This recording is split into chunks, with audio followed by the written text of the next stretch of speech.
తెలంగాణ సమాజం వినాలే. ఇప్పుడు నేను మన తొలి వెలుగు లేదా మన తొలి వెలుగు చైర్మన్ రఘున్ మాట్లాడాల్సిందిగా కోరుతున్నాం.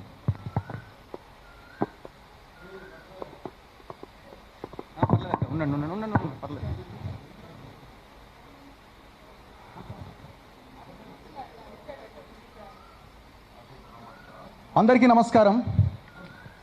అయితే జస్ట్ ఇంతకుముందే ఈ కేసుకు సంబంధించి ఒక చిన్న అప్డేట్ అందరికీ తెలిసే ఉండొచ్చు. హైకోర్టులో ఆర్గ్యుమెంట్స్ జరిగినాయి. ఇంట్రిమ్ రిలీఫ్, మధ్యంతర రక్షణ కోసం అండ్ మధ్యంతర బెయిల్, ఇంట్రిమ్ బెయిల్ ఆర్డర్ కోసం.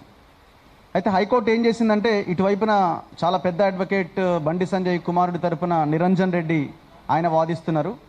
పబ్లిక్ ప్రాసిక్యూటర్ నాగేశ్వరరావు గారు ఆయన ఇంకో వైపున వాదిస్తున్నారు, జడ్జి మాధవి గారు.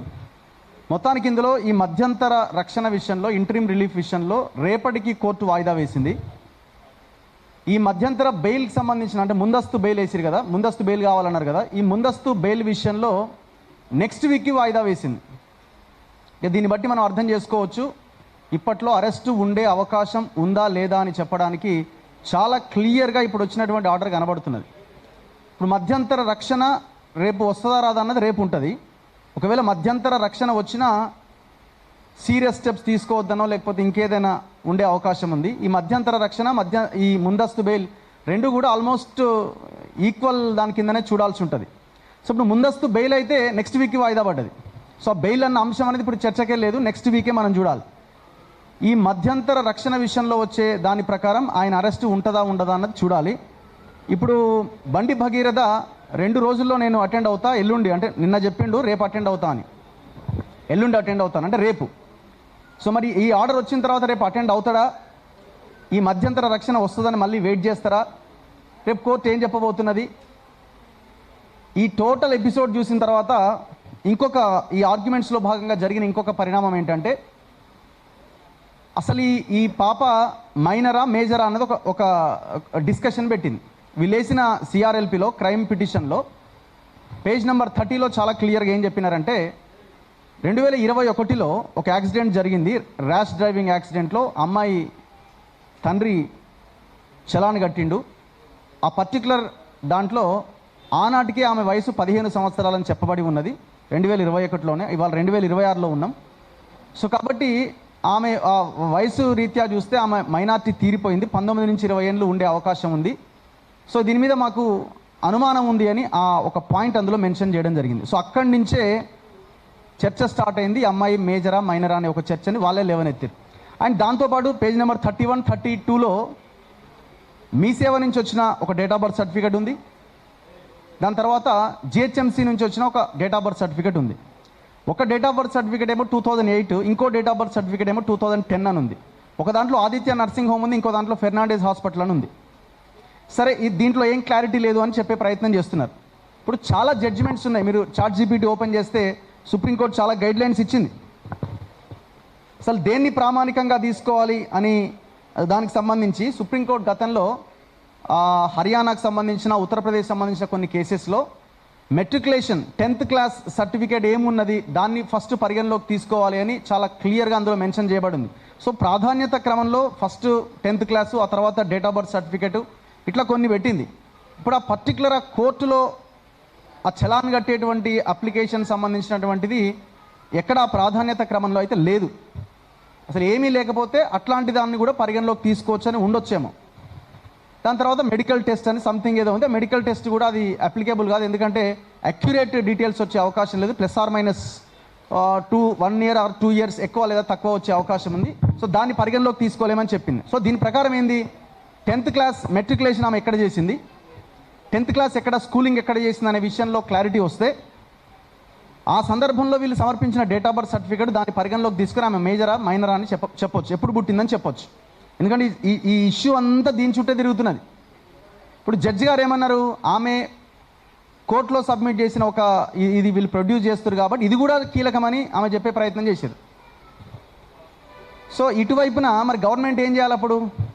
ఇప్పుడు ఆ అమ్మాయి మీద కేసు, అమ్మాయి తల్లి కేసు ఎప్పుడు పెట్టింది, ఆ రోజు నుంచి ఈ రోజు వరకు పోలీసుల దగ్గర, ప్రభుత్వం దగ్గర ఆ అమ్మాయి మైనర్ అని చెప్పడానికి ఇంతవరకు ఒక అప్లికేషన్ సంపాదించలేకపోయినారా? మళ్ళీ కోర్టు ఏమని చెప్పింది ఇంతకుముందు హైకోర్టులో, అసలు ఈ అమ్మాయి మైనర్ అని చెప్పడానికి మీ దగ్గర ఏం డాక్యుమెంట్స్ ఉన్నాయో ప్రొడ్యూస్ చేయండి అన్నది. ప్రభుత్వం ఏం చేయాలా, ఇదిగో అప్లికేషన్ అని కోర్టు ముందు పెట్టాలి. మరి ఇంతవరకు మీరు అసలు అమ్మాయి ఏంటి అనేది కూడా తేల్చలేకపోయినారంటే నేను ఇక్కడ ఏం చెప్పదలుచుకున్నా, మీరు కలిసి ఈ కేసును పక్కదారి పట్టిస్తున్నట్టు అర్థమవుతున్నది. సింపుల్గా మీరు కేసు ఆల్టర్ చేసినామని చాలా పెద్ద ఎత్తున చెప్తున్నారు, కానీ కేసు ఆల్టర్ చేస్తే మరి అరెస్ట్ కావాలి కదా. అంతకుముందు 73 or 74 బెయిలబుల్ సెక్షన్స్ పెట్టారు, దాన్ని ఆల్టర్ చేసి సెక్షన్ 5 of 1 రెడ్ విత్ 6ని యాడ్ చేశారు. 20 years శిక్ష ఉన్నటువంటి కేసు ఇది, నాన్ బెయిలబుల్ కేసు ఇది, అంతా బాగానే ఉంది. మరి ఇప్పుడు ఆ అమ్మాయి మేజరా మైనరా అనే ఒక చర్చని ఆ నిందితుడి తరపున వాళ్ళు లేవనెత్తుతున్నారు అని మీకు ఎప్పుడు తెలుసు? వాళ్ళు క్రైమ్ పిటిషన్ కోర్టులో వేసినప్పుడే తెలుసు. గవర్నమెంట్కి తెలుసు కదా, పబ్లిక్ ప్రాసిక్యూటర్ ఉన్నారు కదా, అడ్వకేట్ జనరల్ ఉన్నారు కదా. ఈ కేసు మొత్తం రాష్ట్రాన్ని దేశాన్ని కుదిపేస్తున్నది కదా. మరి ఈ చిన్న పాయింట్ని మీరు ఇమీడియట్గా స్కూల్కి వెళ్ళో ఇంకో దగ్గరికి వెళ్ళో అప్లికేషన్ డేట్ ఆఫ్ బర్త్ని క్లారిఫై చేసి లోకల్ ఎంఆర్ఓ ఆఫీస్తో ఇంకొక సర్టిఫికేట్ తీసుకొని దాన్ని తీసి కోర్టు ముందు ప్రొడ్యూస్ చేస్తే ఇవాళ అసలు ఆడ జడ్జిమెంట్ వచ్చేది కదా. ఏమనేది కోర్టు క్లియర్గా ఎంఆర్ఓ ఇచ్చిన తహసీల్దార్ ఇచ్చిన రిపోర్టే ఉంది కదా అని కోర్టు అనేదేమో. ఇప్పుడు మళ్ళీ దీన్ని కాలయాపన అనమాట. మీరు తేల్చండి అంటే మళ్ళీ 2 రోజులు. దీన్ని బట్టి ఏమర్థమవుతుంది, ఆన్ ఫస్ట్ డే రాత్రి సాయంత్రం 6 గంటలకి పేట్ బషీరాబాద్ పోలీస్ స్టేషన్ దగ్గర జరిగినప్పటి నుంచి ఇవాల్టి వరకు ఏదో రకంగా హషప్ చేయడానికి ఒక ప్రయత్నం జరుగుతున్నది. అక్కడ 6 గంటలకు వెళ్తే రాత్రి 12:45 దాకా ఆమె అక్కడే ఉన్నది. నేను మాట్లాడిన ఎస్హెచ్ఓతో ఆ సందర్భంలో 10 గంటలకి 11 గంటలకి 11:30కి నేను చాలా సందర్భాల్లో అక్కడ ఎస్హెచ్ఓతో మాట్లాడడం జరిగింది. అయిపోయింది 5 నిమిషాలు. అరే మీరు కేసు పెడతారో పెట్టరో, వాళ్ళు మీకు కంప్లైంట్ కాపీ ఇచ్చారు, దాని మీద ఒక స్టాంప్ వేసి ఇచ్చేయండి, వాళ్ళు వెళ్ళిపోతారు కదా. ఈ రాత్రి దాకా ఆ మహిళను అక్కడ పెట్టుకుంటే ఎట్లా? మహిళా పోలీసులు కూడా అక్కడ లేరు. 5 నిమిషాలు అని దాదాపు 12:40 దాకా వెయిట్ చేయించి ఇది అయ్యేటట్లేదని అప్పుడు స్టాంప్ వేసి పంపించారు. తెల్లారి బయటికి రాదనుకున్నారు, వచ్చిన తర్వాత ఇంత పెద్దదైంది. ఇప్పుడు ఎవరి కిందికి నీళ్ళు వచ్చినాయి? బండి సంజయ్ కిందికి. ఇప్పుడు బండి సంజయ్ వాళ్ళ కొడుకు కిందికి ఏమొచ్చినాయి కానీ రేవంత్ రెడ్డి కిందికి నీళ్ళు వచ్చినాయి. ఇప్పుడు ఆయన తడిసి లేచి చూసుకునేది మొత్తం పాయింట్ అంతా తడిచిపోయింది. నువ్వు ఇప్పుడు దాన్ని కడుక్కోవడానికి కూడా అవకాశం లేకుండా పోయింది. మళ్ళీ గవర్నమెంట్స్ ఇక్కడేమో కాంగ్రెస్, అక్కడేమో బీజేపీ, బద్ధ శత్రువులు, ఐడియాలజీ పరంగా డిఫరెన్స్ ఒపీనియన్స్ ఉన్న పార్టీలు. మరి ఏ రకంగా ఈ కేసులో సహకరించే ప్రయత్నం చేస్తున్నారు, సహకరించుకుంటున్నారు? సో ఇక్కడ తెలంగాణలో అందుకే మనం అంటున్నది, దోపిడీ వర్గాలన్నీ ఒక దగ్గర ఉన్నాయి, ప్రజలంతా ఒక దగ్గర ఉన్నారు, ప్రశ్నించే వాళ్ళంతా ఒక దగ్గర ఉన్నారు. ఇప్పుడు ఇవాళ కోర్టులో జరిగిన పరిణామమే, ఆ కోర్టులో వీళ్ళు ఈమె మేజర్ అని చెప్పేటువంటి ప్రయత్నం ఈ గవర్నమెంట్, ఈ పోలీసులు చేయకపోవడమే సంథింగ్ ఏదో జరుగుతుందని చెప్పడానికి అక్కడ మనకు అవకాశం కనబడుతున్నది. ఏముంటుంది, మీడియాలో వస్తే వార్త అవుతున్నది. ఒక 10 రోజులు మీడియా మాట్లాడుకుంటే ఎవరు మాట్లాడరు. సింపుల్. జరిగిన ఆందోళనని చూపించాల్సింది మీడియానే కదా.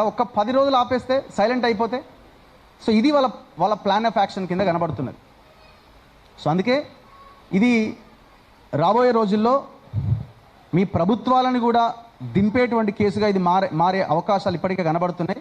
అది మరింత ఆందోళన పెరిగితే ఇంకో లైన్ తీసుకునే అవకాశం ఉంది. అందుకే కేసుని నిష్పక్షపాతంగా విచారణ చేసేలాగా ప్రభుత్వం చొరవ తీసుకోవాల్సిన అవసరం ఉందని ఈ వేదిక డిమాండ్ చేస్తున్నది. Thank you. ఒకటే చిన్న కిట్కు అంతే, సర్టిఫికేట్ పంపించాలి. విద్యాశాఖ మంత్రి, చదువుల మంత్రి రేవంత్ రెడ్డి తీసుకోవాల్సిన, వీళ్ళు తీసుకుపోయి పోలీసు వాళ్ళకి ఇవ్వాలి. పోలీస్ మంత్రి కూడా రేవంత్ రెడ్డి, రాష్ట్రానికి ముఖ్యమంత్రి రేవంత్ రెడ్డి, అన్నిటికీ ఆయనే ఉన్నాడు, మూల కారణం ఆయనే ఉన్నాడు. ప్రజాప్రభుత్వంలో ఒక 10వ తరగతి సర్టిఫికేట్ తీసుకుపోయి కోర్టులో ఇస్తలేరంటే ఇక్కడ రేవంత్ రెడ్డి, సెంట్రల్లో బీజేపీ 2 కలిసినాయి కాబట్టి ఒక దొంగను, ఒక రేపిస్ట్ అంటామా, ఇంకేమేమంటామో ఆయనను కాపాడే ప్రయత్నము ఓ కేంద్ర మంత్రి బండి సంజయ్ కొడుకు రూపంలో మైనర్ బాలిక మీద అత్యాచారమా ఏమేమన్నా చాలా సెక్షన్స్ ఉన్నాయన్నా, దాని మీద అరెస్ట్ చేయకపోవడానికి కారణం ఏంటంటే 2 దోస్తులు ఒక దగ్గర ఉన్నారు, అందుకే కాపాడే ప్రయత్నం జరుగుతూ ఉన్నది. దీనికి అరెస్ట్ చేయాలి, బొక్కల వారేయాలి, ఎప్పుడు వారేస్తారని పోలీస్ స్టేషన్ కాడికి వెళ్ళి ముంగడ పెడితే ఆడ పడితే ఆడ ముత్తుకుంటుడు మావాడు మా శ్యామ్ 2 నిమిషాలు ఇక మనం తొందర ముగిద్దాం లాస్ట్ 2 అవర్స్